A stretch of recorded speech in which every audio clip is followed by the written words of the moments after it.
Este programa não é recomendado para menores de 14 anos.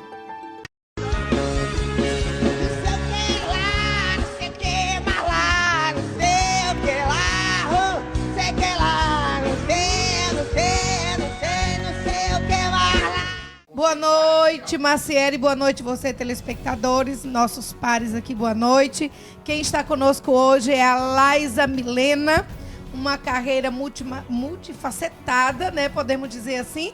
Ela é atriz, ela é cantora, produtora e já trabalhou aí também com público infantil, escritora. Tem muita coisa bacana para passar para todos nós nessa noite. Boa noite, seja muito bem-vinda. Boa noite, eu agradeço o convite, é uma honra estar aqui hoje com vocês. E aí, vamos falar dessa carreira bonita, como tudo começou? Vamos lá, né? Hoje, recebendo aqui uma atriz, né? Quanto tempo você tem nessa de carreira ali? Olha, eu comecei muito novinha porque... Com que idade? Eu comecei com 12 anos de idade, eu comecei num grupo teatral lá do bairro onde a minha mãe morava na época. E desse grupo, Fortaleza, é o Conjunto Esperança. Desse grupo saíram atores maravilhosos como o Thiago Câmara, como a Poliana Nodi, como a Rafa Santos, como a Carita Gardenha, como o Gerson Anderson. Foram muitos, o João Igor, muitos atores muito bons que saíram desse mesmo grupo e muitos deles vivem de arte até hoje. Muito legal. Robert? Boa noite, meu cara. Boa noite, boa noite. Eu gostei da camisa, cara. Ficou elegante. Eu lhe empresto qualquer dia. Não é o que ele disse nos bastidores, não foi isso que ele falou nos bastidores. Ô, Laísa. Eu não gostei da cor porque é o Ceará, né? Eu adoro. Ô, Laísa. Eu também, viu, Valber? Eu tô do seu lado. Você tem um projeto muito legal, você já desenvolveu trabalhos com criança e um dos elementos que mais me encanta na conversa contigo é esse mundo, é o conhecimento que tu tem da formação da criança, do mundo, do que pode ser apresentado dentro de cada fase de idade. E a percepção disso para um profissional, eu acho essencial. Eu acho um respeito à vida da criança, um profissional que tem todo esse material. Como é que é trabalhar com a criança com essa concepção, com esse conhecimento que tu carrega? Olha, você sabe... Para o público em casa entender, você está fazendo o que? Você trabalha com crianças hoje? Sim, eu trabalho com teatro infantil, eu trabalho com literatura infanto-juvenil e infantil e trabalho com recreação e animação. E eu também dou aulas, né? Eu também dou aulas para Fundamental 1, Fundamental 2 e médio, mas eu gosto muito de trabalhar com público infantil e infanto-juvenil, na verdade. Legal. Pode seguir aí com a pergunta. Pronto. Vocês sabem que o conceito de criança ele é razoavelmente novo na humanidade, né? Que até mais ou menos ali a era industrial, a criança era simplesmente um mini adulto. Então, você não compreendia a criança como um ser que estava em desenvolvimento, com o cérebro em desenvolvimento, e que precisava de diferentes formas de abordagem, diferentes formas de tratamento nesse processo de desenvolvimento. Então, assim, depois que se compreendeu que a infância existe, depois que se compreendeu que essa é uma fase primordial para a evolução daquele ser humano, para que ele se torne... E você sabe que cada ser humano, a gente, ao mesmo tempo que vive individualmente, a gente vive em sociedade. Se você parar para pensar um pouco, a visão de que cada indivíduo é um indivíduo, mas que a gente não vive fora de sociedade. O ser humano é um ser social. Isso aí já é filosófico, enfim. Então, você começa a compreender que essa fase, sendo vista, sendo cuidada, sendo... pensada em movimentos para ela, observada, né, e considerada, porque não é só observar e considerar na tomada de decisões. A criança, ela precisa ser vista porque ela não tem voz política, não tem voz... ela depende... Exato, ela não tem voz ativa, ela depende de quem resolve virar o olhar para ela e estudá-la e compreendê-la, enfim. Então, por conta disso, e se foi percebido isso, graças a Deus, que se você tiver uma forma de olhar a infância, uma forma de cuidar melhor dessa fase, que é uma fase de desenvolvimento que determina, impreterivelmente, que determina que adulto você vai tirar dali, né? Se determina que adulto você vai tirar dali, obviamente, determina que sociedade você vai tirar dali.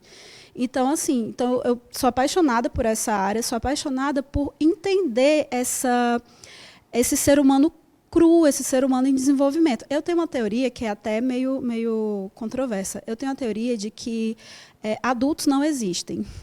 Não me interpretem mal. Quando eu era criança, eu sempre acreditava que o adulto estava naquele local no qual ele sabia quais decisões tomar, ele já tinha adquirido todo o conhecimento que ele precisava para desenvolver o que ele quisesse, para tomar todas as decisões de forma assertiva e correta. E quando eu cheguei na fase adulta, eu percebi uma coisa que, na época, né, na época da epifania, me doeu, mas que hoje eu considero uma bênção, que é o ser humano está eternamente em desenvolvimento. E o que é uma criança? É um ser em criação. Então, olhando por esse prisma, nós nunca deixamos de ser crianças. Eu vou pedir um pouco de ajuda à Áurea no que eu vou conversar agora. Quando eu te trago e quando eu penso nos temas, nas nossas conversas, nos temas que tu defende, a gente vai um pouco para um cenário no passado, aonde se nós formos observar as obras de arte, as crianças eram representadas realmente como adultos. Então, essa teoria ela vem desde os livros de história, com essa prova, com outras comprovações. Hoje, a gente vive, de repente, um momento de evolução, que aí eu pego muitas vezes as frases do Massieri, que parece que é uma regressão e não evolução, com crianças sendo tratadas por famílias como adultos e sendo colocadas em contextos que não estaria dentro da fase idade delas, apresentando a sensualidade, apresentando elementos que eu acho perigosos para essa formação. Eu vou jogar para as duas a bola. Pega o outro microfone, Valber. Olha, eu quero, de certa forma, dizer que você foi muito feliz na sua fala, que realmente, nos tempos atrás, as crianças eram vistas mesmo como miniatura, adulto em miniatura. É muito propício as pessoas até verificarem o que diz Philippe Arrier a respeito disso, que as crianças participavam, inclusive, das orgias, né? Todas as orgias sexuais, enfim, que aconteciam, as crianças estavam juntas. E hoje, na nossa sociedade contemporânea, a gente para e pensa, afinal de contas, estamos regredindo porque está voltando tudo, né? Evoluiu, como você falou, e foi muito feliz na sua fala quando você disse criança, criação. Olha que coisa linda, né? A etimologia da palavra criança, criação, né? Que está ali em crescimento. Então, assim, eu achei bastante importante você falar dessa forma. Agora, a sociedade precisa analisar o que é que está acontecendo na nossa atualidade com as nossas crianças. Será que nós não estamos regredindo e voltando como era antes da fase da Revolução Industrial, né, nos séculos passados? Primeiramente, eu queria agradecer. Eu sou muito apaixonada por etimologia da palavra. Um abraço para o meu professor Roberto, porque eu estudei isso, eu estudei letras, então as palavras elas carregam em si um peso muito grande. Enfim, como eu estava dizendo, né, só esse estranhamento que você me trouxe da sexualização das crianças já me deixa plenamente feliz. Porque você criticar, você questionar o fato da criança ser colocada nesse contexto e você entender que que isso não é o correto, que isso não é bom para a nossa sociedade, já faz com que e com a concordância das outras pessoas, isso já faz com que meu coração fique mais aliviado. Porque houve uma época em que a sexualização infantil não era nem criticada. Se a gente voltar um pouquinho no tempo, no meu tempo até de infância, em alguns contextos sim, em outros não, a gente tinha danças muito sexualizadas. Sim. Crianças atuando em danças muito sexualizadas. A dancinha da Programas de garrafa. TV infantis que Sim, produziam. mas tem uns caras que nem introduzir isso ainda. Tem uns caras Então. na sociedade aí que... Nós tivemos uma exposição no MASP, lá em São Paulo, aquela coisa absurda lá. Não muito... Qual A exposição? exposição do cara deitado nu lá, um monte de pessoas olhando, tocando a pessoa. Quer dizer, cara, será que é o momento? Será que é a hora? Então. A sociedade é uma coisa... O que vocês estão falando? Eu não concordo nem com a Áurea, nem com o Valber, nem com você. Eu adoro também o fato da gente poder discordar. Exato, por isso que eu estou aqui. Por isso que eu estou aqui. Não é só para discordar, é para dar opinião e receber a sua e fazer a troca de ideias. Mas é Porque isso. Deixa eu falar, mulher. Fale. Nós vivemos numa sociedade. Essa sociedade é representada por seres humanos. E é muito complexo a gente falar, tudo é cor-de-rosa, tudo é bonitinho, tudo é isso, tudo aquilo. Não é. Não é. As crianças continuam sendo abusadas. Existem peças teatrais, danças eróticas aí. Mas é isso Isso que não nós acabou. estamos criticando. Isso não acabou. Né? Enfim, a sociedade é muito louca. Eu não sei, o professor pode estar mais perto desse assunto até do que eu, né? Porque eu acho muito E assim, louco. boa noite. Muito louca. Aliás, sabe que a Bíblia está dando certo? Oi? Essa é a opinião minha, tá? Certo. Por que a leitura, a Bíblia Sagrada dá certo? Porque ela só falou de desgraça e está acontecendo. Entendeu? Só tem desgraça para resolver na nossa sociedade. Por isso que olha, a Bíblia fala isso. Porque só tem porcaria. E Marciere, assim, você tocou Isso num é assunto. a minha opinião, Mazé. E assim, Se Marciere. você analisar o que eu estou falando, você vai ver que tem fundamento. Então, boa noite. Assim, Marciere, você falou um ponto aí que é realmente assim, principalmente agora voltando nessa questão da educação. Eu sempre vou ser aquela pessoa que vai defender literalmente uma educação de base, de qualidade, dar as condições boas para os professores poderem atuar, porque é uma coisa que falam bastante de políticas públicas de mudança, que vai ter mudança, mas quando você vai para o dia a dia, você pega um profissional que está lá sofrido, passa o dia trabalhando, ele não tem uma condição de fazer uma capacitação e, literalmente, não consegue lidar com esse novo cenário. Aí, Laísa, eu queria até aproveitar esse ensejo, que você estava ali tendo conversas de bastidores, e o que é que nós escutamos hoje? Por exemplo,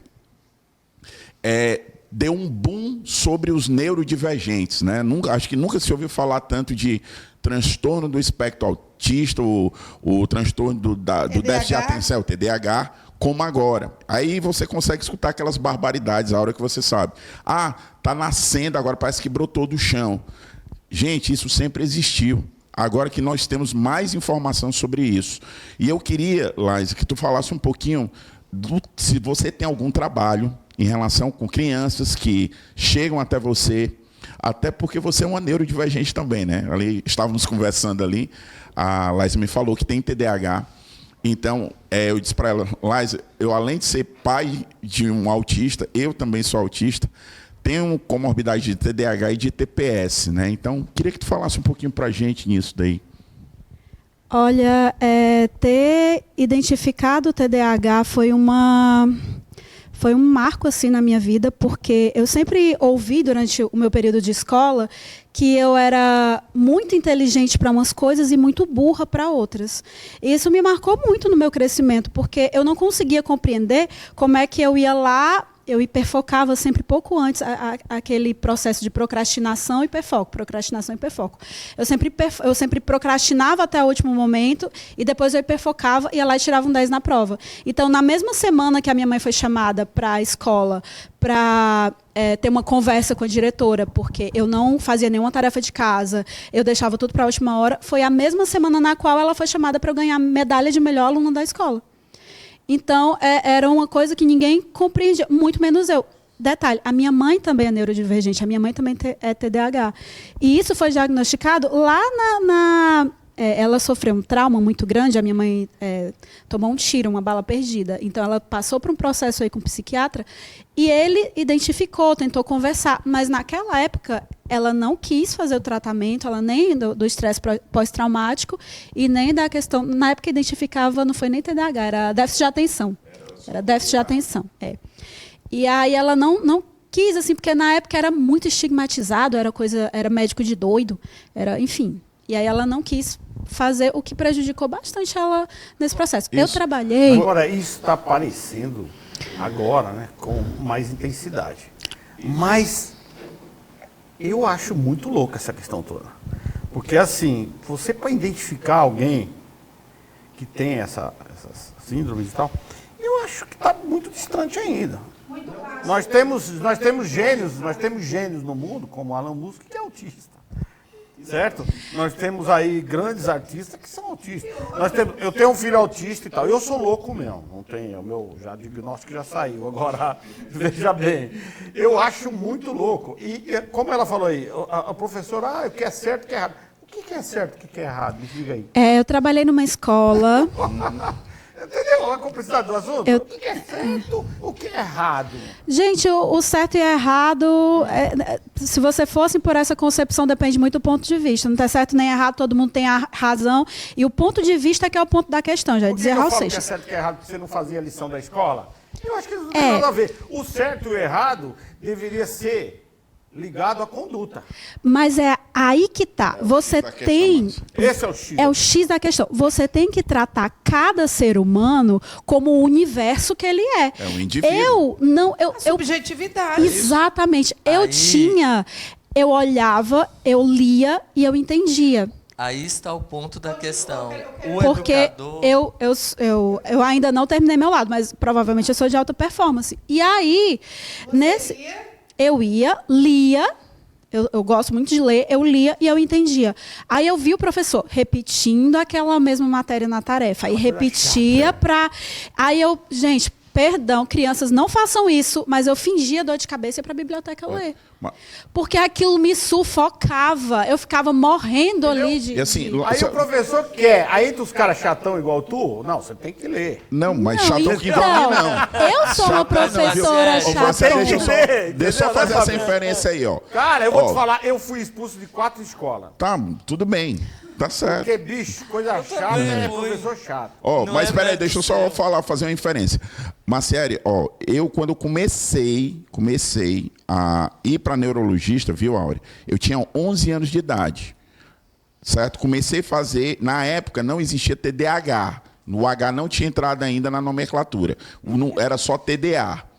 E eu costumo dizer, na minha época, quem era considerado autista? Autista é o que a gente chama hoje de nível de suporte 3. Esse era o autista.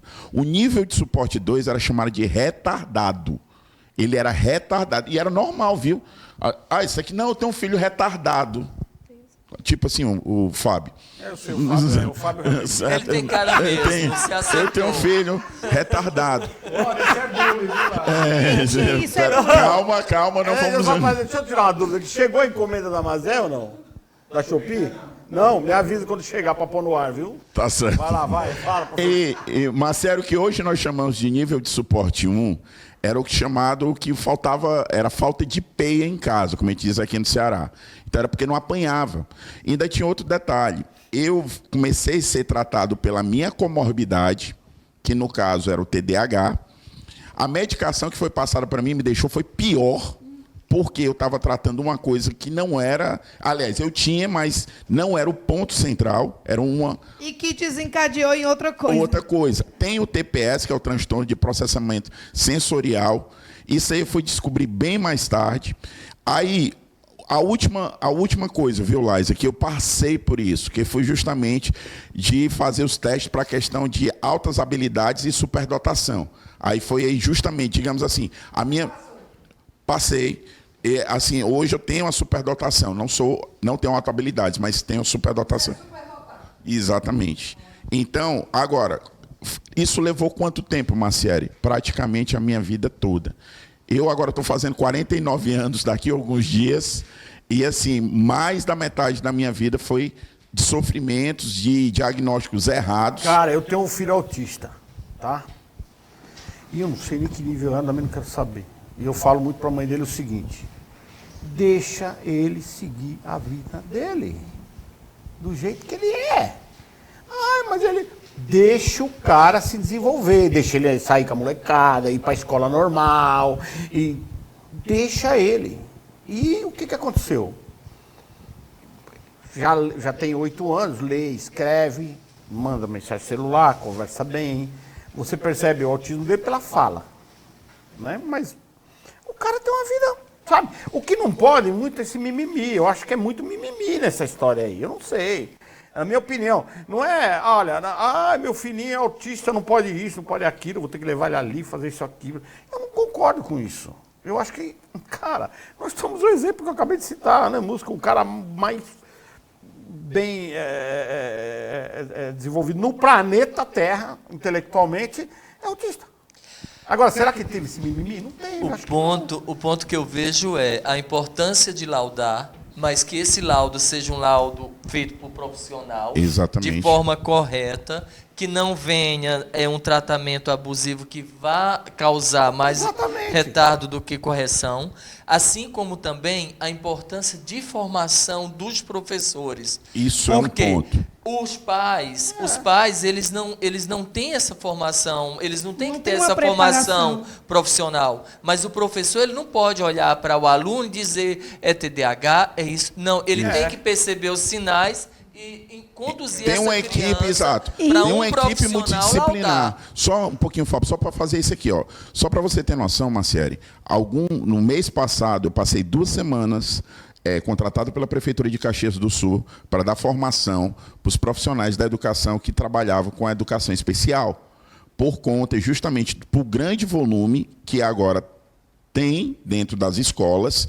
E o que é que acontece? Às vezes o pai simplesmente acha que a escola vai deter a propriedade para cuidar, larga o menino lá dentro e te vira. E a realidade não é essa. Então, assim, é uma problemática. Sempre teve, né, exatamente. Samuca? Só que agora estão laudados. Exatamente. Então, esse ponto tem que ser trabalhado. E eu te digo, eu agora, por experiência pessoal minha, o laudo trouxe um benefício muito grande para mim. Principalmente não só por eu me conhecer, mas literalmente saber como agir e entender por que eu agi em determinadas situações daquele jeito que eu não conseguia. Eu tenho uma pergunta para você que vai ser importante. Tá legal. Mas é importante dentro do assunto. Quais foram os passos que te levou a ter esse laudo, fechar esse laudo? Passo por passo. Porque, assim, está existindo muitos laudos precoce, muito raso, e estão já definindo uma coisa que precisava de aprofundar. Enfim, como foi isso? Primeiro ponto foi interação social. Esse foi o primeiro, certo? Eu não interagia. Não interagia. Segundo ponto, a questão das minhas crises que eu tinha. Porque as minhas crises eram mais porque divide a crise de shutdown e de meltdown, né? O shutdown é quando você para, não faz nada, fica ali isolado, não quer saber de nada, você, digamos assim, você desliga. A meltdown, que era o meu grande problema, porque eu me batia muito, a ponto de deixar isso aqui roxo e a minha cabeça também. Aí era onde é que entrava o ponto, Marciele, que eu tinha PTI e faltava P em casa. Entendeu? Aí... Não é a questão, mas a questão não era da P. Assim, justamente o ponto maior era justamente isso. E essa punição que eu tinha pela autocobrança que tinha, desencadeava crise dentro da escola, eu não sabia como me controlar. Era aquela velha história, eu dava o PTI, ligava para casa e meu pai ia me buscar.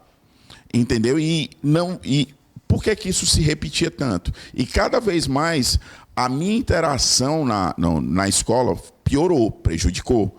Com o tempo, quando eu comecei a passar a entender o que é que eu tinha, aí literalmente a minha vida começou a mudar. Por mais que eu não tive o laudo primeiro exato que eu tenho hoje, mas já começou a fazer bastante efeito, porque eu comecei a entender porque eu tinha um cérebro diferente.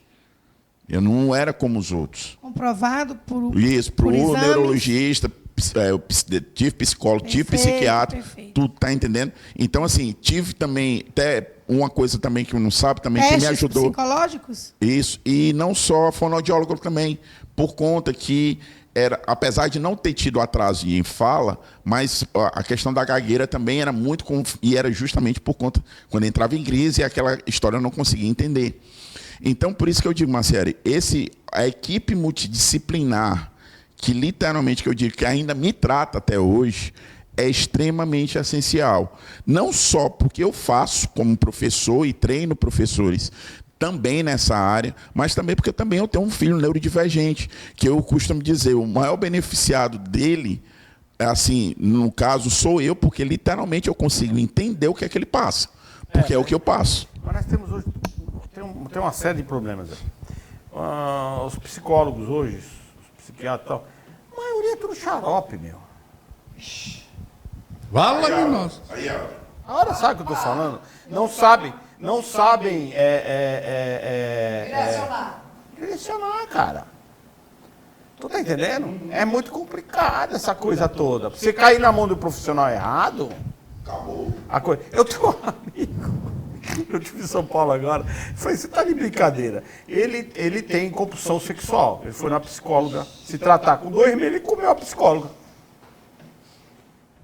Parece um cara que eu conheço. Bom, é o seguinte, Aí, cara, nós temos... Então, veja bem, eu tô dizendo aqui abertamente porque é muito complicado, bicho. Né? Bom, mas eu nós outro amigo que foi tratar no psiquiatra alcoolismo, ele falou porque o médico ficou amigo dele. Ficou amigo dele, viraram amigo. Não, aí começou a frequentar a casa dele no final de semana. Ele falou, cara, o cara bebe mais do que eu.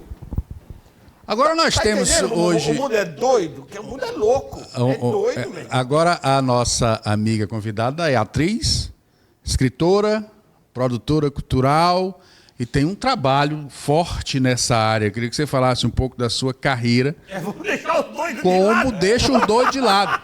Vamos falar de cultura, vamos falar do seu trabalho como atriz, escritora. Fala aí. Tá, antes de deixar de lado, eu quero voltar um pouquinho. Não volta, não. Vai pra frente, A convidada aqui é quem? Vai pra frente. Vamos lá. Vai pra frente. Por quê? Porque eu acho interessante falar. Primeiramente, Elon Musk tem uma coisa que nem toda criança tem, que é apoio. Apoio. E por que eu acho fundamental que os professores não sejam os principais responsáveis pelo laudo? Porque o professor já faz coisa demais. Já é carga demais, é responsabilidade demais. Do professor laudar, não. Tem que ser os profissionais. Um professor, eu trabalhei numa escola que era especializada em neurodivergentes também. Eu posso dizer o nome? Colégio Maria Esther. Colégio Maria Esther, ele é bem meus filhos forte. Estudaram lá na infância. Meus filhos também estudaram lá. Então, ele é bem forte nessa questão. Então, não é porque você, como professor, porque a gente, como professor, a gente convive com muitas crianças. Então, a gente percebe nuances. Um exemplo, a gente percebe quando uma criança tem estereotipia. Então, se você olhar numa câmera, você percebe, se aqui tiver câmera de segurança, se você olhar, você percebe que eu não me aquieto. Então, você vê que a pessoa tem alguma... E aí, quando você percebe, a sua obrigação como professor é o quê? Reportar. Relatar. Porque a criança ela tem 3 pilares. É a família, a escola e a sociedade. É isso que forma a criança. E, assim, a educação a formação é responsabilidade da escola. Mas eu acredito, e dentro dela, é claro que está a educação também, mas eu acredito que a educação é responsabilidade da família. E aí eu vou voltar mais ainda num tema. Quando a gente faz uma peça teatral, quando a gente faz uma exposição como foi a do MASP, a gente coloca nele uma coisa chamada classificação etária. Só um minutinho que eu preciso interromper. Claro. Nosso primeiro bloco acabou, você volta falando sobre isso no segundo bloco. Fiquem ligados aí, voltamos já para o segundo bloco.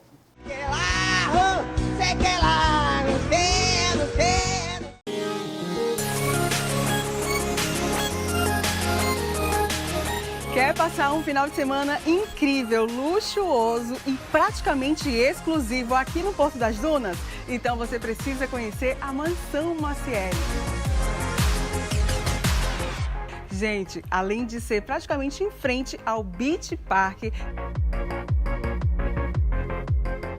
você vai ter uma comodidade diferenciada. Porque aqui nessa linda e grande mansão são apenas 6 suítes. Gostou da Mansão Macieri? Eu adoro, eu vivo por aqui.